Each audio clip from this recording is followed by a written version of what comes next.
Welcome, everybody, to the Nuggets of Gold YouTube channel. Today, we're going to be talking about Mac Jones and why he will not be selected to the San Francisco 49ers. So first off, the 49ers have just traded for the number 3 pick. They gave up a lot of capital for that. They have traded their 2022 first, 2023 first, and, well, selecting Mac Jones, I think, for most fans would be a big disappointment. And I'll start with the positives with Mac because I don't want to be super negative and just knock him. I do think he's a solid player. I don't think he's would be a bad pick for the 49ers in general, but at number 3, I think that is way too much.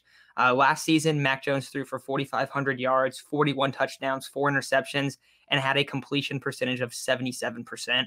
So he was an extremely elite player at the college level, especially last season. Now, I wrote a scouting report before the college football playoffs on him, and I'll just read over that real quickly. Mac Jones has done a great job filling in for Tua as the Alabama starting quarterback.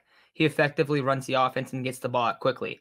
He has a quick release and solid arm strength. His downfield touch is excellent, and he can make throws to each level of the field. With all this said, he isn't a top-tier prospect. He brings almost nothing to the table with his legs and has some struggles when throwing under pressure. He also needs to clean up his footwork and how he transfers his weight through his throwing motion. Ultimately, he looks like a late first or early second-round pick and one that feels the game very well, but overall, he is somewhat limited by his physical abilities. I think he's a good player. I do think he's a good player. I'm not trying to come out here and say, oh, Mac Jones sucks. He shouldn't be taken in the first round. No, I don't think that. But I think he's clearly the 5th best quarterback on the board for most NFL teams and most offenses. And when you start talking about the Kyle Shanahan offense, I think the big reason why people want to say that he's a great fit in the Kyle Shanahan offense is, oh, he's super, super smart, right? Well, Trey Lance and Justin Fields are also looked at like that. Justin Fields gets knocked a lot just because, like he holds onto the ball for a long time. Well, a lot of that can be attributed to the offense that Ohio State runs, where the quarterback and the receiver are both making reads. So he's waiting because he doesn't know what his receiver is going to do every time. And that just makes him hold onto the ball a lot longer.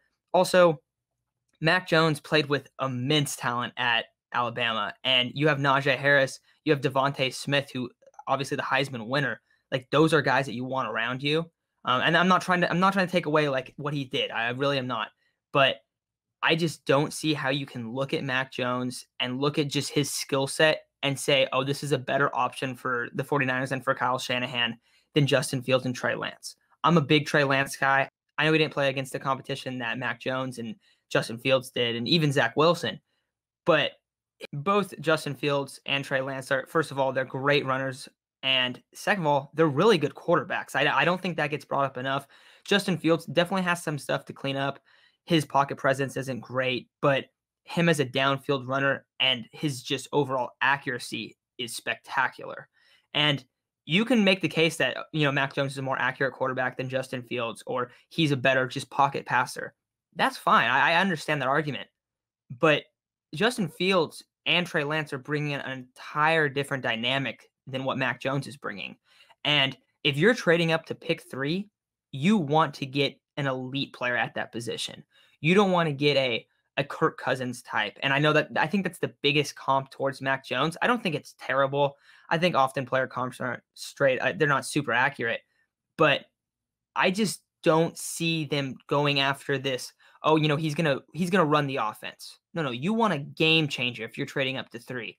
This is John Lynch and Kyle Shanahan's big move of, hey, we're gonna go up, we're gonna get our guy, we're gonna build our offense around this guy. Do you really think they're gonna do that with Mac Jones? And I know we saw Matt Maiocco came out and said, oh, like this is the pick. I think Chris Sims has also said, oh, this is the pick. Guys, the 49ers front office lies all the time. They've been lying about not shopping Jimmy G for the whole offseason. Does that mean he's going to get traded? No, not necessarily. He might get moved. He might not get moved. We don't really know yet. But they are not an honest front office when it comes to the media. And Matt Maiocco is definitely out there saying, oh, yeah, they're gonna take Mac Jones. I don't think that's even in the discussion at this point. And if you do, feel free to comment and tell me why you think they are, because I'm very open-minded to, all of these quarterbacks. So I just don't think this is going to be the pick. It seems very unlikely, especially with the guys that we've seen come out lately, the Josh Allens, the Justin Herberts. Those guys have just taken the league by storm, and we've seen offenses like, hey, these guys bring this other dynamic. They can extend plays. They can do all this stuff.